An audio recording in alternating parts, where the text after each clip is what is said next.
Assalamualaikum warahmatullahi wabarakatuh. Alhamdulillahirrabbilalamin. Ala kulli hal wa fi kulli hal wa bini'mah. Allahumma salli ala Sayyidina Muhammad wa ala alihi wa ashabihi wa azwajihi wa dhurriyyatihi wa ahli baitihi wa barik wa sallim ajma'in. Baik sahabat Qur'ani yang dimuliakan Allah, alhamdulillahirrabbilalamin. Hari ini kita berjumpa lagi dengan tema yang berbeda, tapi ada hubungannya dengan tema-tema yang sebelumnya. Baik, seperti yang pernah saya janjikan di beberapa konten yang lalu, saya akan menjelaskan mengenai masalah yang umum sekali di dalam dunia hawa kembali. Apa itu? Yakni mengenai ketika kita sedang dalam kondisi haid atau dalam kondisi berhadas besar, maka bolehkah kita memegang Al-Quran? Seperti apakah penjelasannya? Langsung aja kita ke pembahasannya ya. Oke teman-teman, masalah menyentuh dan membaca Al-Quran ketika dalam kondisi haid, ini seringkali kita tanyakan. Mungkin udah ada beberapa teman yang ngerti, udah tahu, tapi mungkin ada juga yang masih bingung. Katanya ada yang bilang kayak gini, katanya ada yang bilang kayak gitu. Ini sebenarnya yang mana nih yang harus kita anut gitu. Oke, jadi langsung aja teman-teman. Jadi salah satu ibadah yang dilarang saat haid atau dalam kondisi berhadas besar ialah memegang dan membaca Al-Quran. Dan hal ini udah 4 mazhab ini udah sepakat masalah ini. Jadi kita kalau dalam kondisi haid atau dalam kondisi berhadas besar enggak boleh pegang ataupun membaca Al-Quran. Tapi, nah ada tapinya. Tapinya apa nih? Kita lanjut ya. Jadi sebelum ke sana kita bahas lebih dalam lagi ke masalah ini. Kayaknya kita mesti tahu juga dulu nih masalah hadas. Apa sih hadas itu? Hadas itu kalau secara lisanul Arab itu adalah hal yang baru. Maksudnya hal yang baru ya dulunya nggak ada, sekarang ada, itu namanya hal baru. Tapi kalau di kamus bahasa Indonesia, arti dari hadas sendiri itu adalah keadaan di mana seorang muslim ini tidaklah suci dan tidak bisa melakukan sholat ataupun pegang Al-Quran. Nah itu namanya hadas.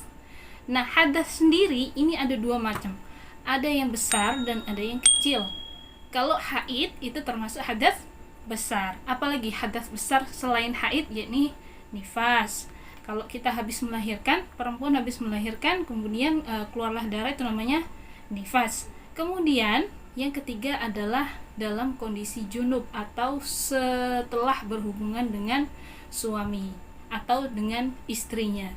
Yang jelas suami dan istri sendiri ya, jangan suami dan istri tetangga. Itu jadi masalah, itu bukan hadas besar lagi, masalah besar itu ya. Ya, kemudian hadas yang kedua yakni adalah hadas kecil. Apa aja tuh hadas kecil? Salah satunya gampangnya gini deh, hadas kecil itu adalah sesuatu yang keluar dari 2 jalan, depan dan belakang, bukan gang ya. Ya paham ya maksud saya, kayak pipis, pup atau kentut. Nah itu adalah salah satu dari hadas kecil. Kemudian kalau terkena najis gimana? Nah kalau terkena najis ini beda lagi teman-teman. Ini najis itu ya najis, bukan hadas gitu ya. Kalau seandainya contoh kita mau sholat ke masjid atau musola, tapi tiba-tiba nggak sengaja kita menginjak tai cicak. Nah tai cicaknya masih basah nih, masih anget. Masih anget, kemudian kita injak nggak sengaja, nggak ngerti, ternyata ada yang ngerti nih, kamu nginjek ini, nginjek apa namanya, tai cicak gitu. Ternyata pas dicek, oh iya bener nginjek tai cicak. Terus gimana dong? Apakah wudhu kita batal? Apakah ini termasuk hadas kecil? Enggak, ini bukan termasuk hadas kecil dan dia tidak membatalkan wudhu, tapi kita wajib untuk membersihkannya. Jadi kita harus keluar dari masjid dengan kaki terpincang-pincang, kemudian kita bersihkan tai cicak itu tadi sampai benar-benar bersih. apakah kita perlu wudhu lagi? Tidak perlu wudhu lagi. Kita bisa langsung melakukan sholat. Dan tempat yang tadi terkena tai cicak itu, yang udah kenyet sama kita, nah itu harus dibersihkan juga. Gimana cara bersihnya? Nanti di konten selanjutnya ada keterangannya. Oke, udah paham ya teman-teman masalah hadas besar dan hadas kecil. Hadas besar itu gimana? Kalau kita dalam kondisi hadas besar, kemudian kita ingin melakukan sholat lagi, kita melakukan ibadah lagi, kita ingin baca Quran lagi, ya tentunya pasti ada waktu-waktunya ya. Kemudian nah itu gimana caranya bersuci? Yaitu dengan mandi besar, seperti yang sudah saya jelasin di konten-konten haid kemarin itu. Kemudian masalah kalau berhadas kecil gimana dong kalau kita bersuci? Ya tinggal wudhu aja gitu. Kalau ketika kita hadas kecil, habis pipis, pup, kentut, gimana? Ya kita wudhu kayak gitu. Oke, masalah hadas kecil sekarang. Poin pertama atau masalah pertama atau pertanyaan pertama yang mau kita tanyain, mau kita bahas. Kalau seandainya kita dalam kondisi hadas kecil, kemudian boleh nggak sih kita pegang Al-Quran? Kita boleh nggak sih membaca Al-Quran? Nah, jadi teman-teman, ketika kita dalam kondisi berhadas kecil, boleh nggak sih kita baca Al-Quran? Jawabannya adalah boleh. Kita mau baca Al-Quran itu boleh. Tapi kalau pegang itu yang baru nggak boleh. Kalau kita berhadas kecil, habis kencing, habis pup, habis kentut, kita mau baca Al-Quran, boleh, silahkan. Tapi kalau mau pegang mushaf, nggak boleh. Boleh, asalkan mushafnya harus Al-Quran tarjamah seperti ini. Nah, itu baru boleh. Oke, itu pertanyaan pertama. Lalu yang kedua, apabila kita berhadas besar. Nah, ini masalahnya yang dibahas dari tadi ini nih yang ditunggu-tunggu. Oke, jadi ketika kita berhadas besar, kita dalam kondisi haid, kita dalam kondisi nifas, atau setelah berhubungan suami istri, boleh nggak kita baca Al-Quran? Boleh nggak kita pegang Al-Quran? Jawabannya seperti yang saya katakan tadi. 4 madhab, Maliki, Hambali, Hanafi, Syafi'i, 4 madhab ini sudah sepakat bahwa ketika kita dalam kondisi hadas besar, ini nggak boleh teman-teman. Ini nggak boleh teman-teman. Ini nggak boleh teman-teman. Kita baca ataupun pegang Al-Quran, kecuali ini ada kecualinya teman-teman. Jadi ada pendapat lain yang mengatakan boleh kita yang mau pegang Al-Quran, boleh kita mau baca Al-Quran dengan syarat yang pertama, hafizatul Quran. Kalau seandainya mereka ini tidak membaca Al-Quran setiap hari, terus gimana caranya dia jaga hafalannya? Kalau haid ya, haid itu paling panjang 15 hari teman-teman. Kalau 15 hari kita nggak pegang Al-Quran, kita nggak baca Al-Quran untuk murajaah hafalan kita, terus hafalannya hilang. Nah ini yang ditakutin.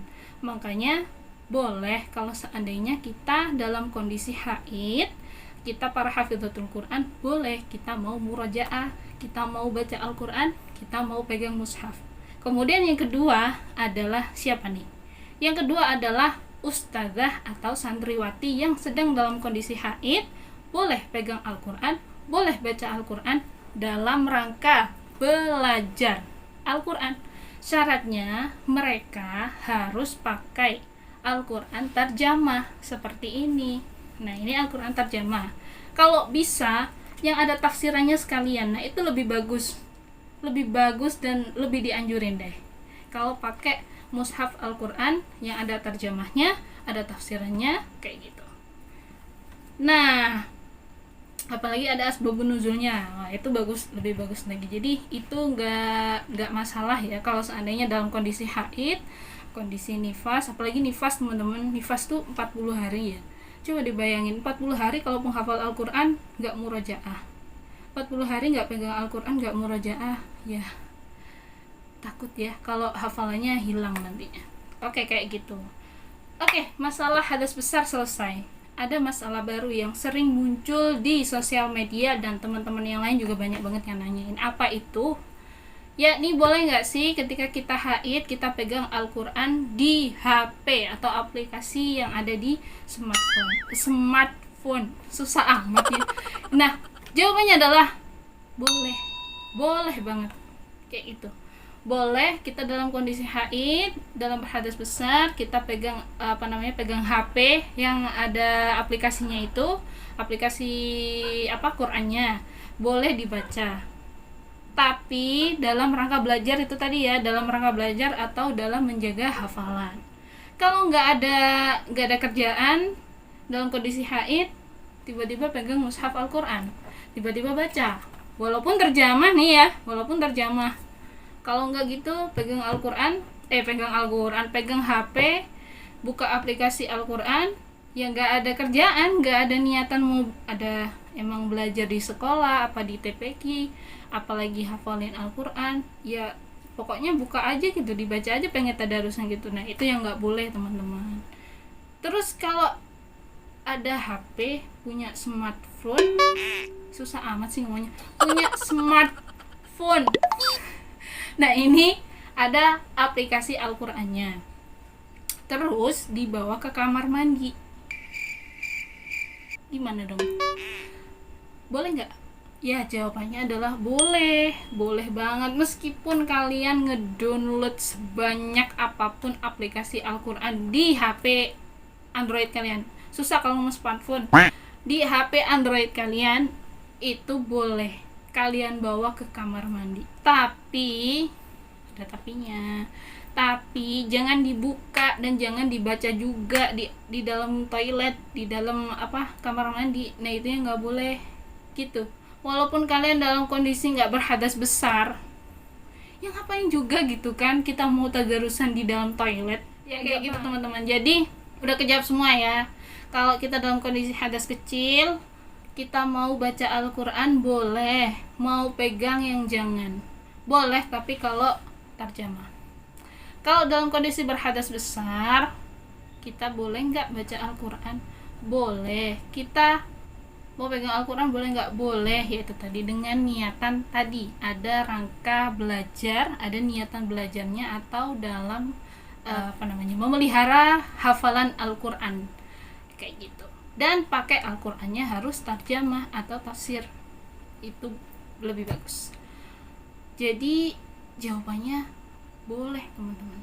Terus gimana dong yang 4 mazhab tadi? Kita mesti nganut siapa? Kita mau ikut yang 4 mazhab tadi bener-bener nggak boleh sama sekali, nggak boleh, nggak ada rukhsah sama sekali, atau kita ikut pendapat lain yang mengatakan boleh dengan syarat-syarat yang udah aku sebutin tadi.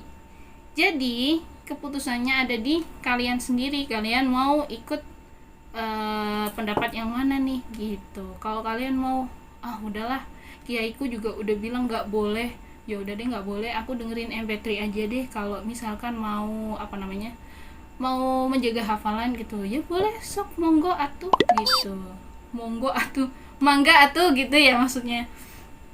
Iya kayak gitu. Nah kalau seandainya kalian ikut pendapat yang lebih rukhsah tadi, ada keringanannya dengan syarat-syarat yang udah aku sebut tadi, ya juga gak apa-apa, gak masalah gitu.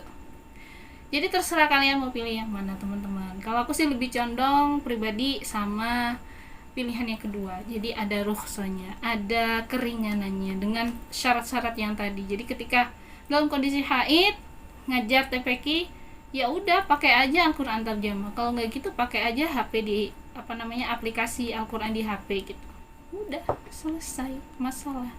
Mudah kan teman-teman ya? Ya udah teman-teman, itu aja yang bisa aku sampaikan. Semoga bermanfaat, dan apabila kalian memiliki usulan, memiliki pertanyaan tentang konten ini atau konten-konten sebelumnya, atau kalian pengen usul nih, aku mau dong dibahasin masalah ini, aku mau nanya dong bahas kayak ini gitu, boleh kalian tulis di kolom komentar di bawah.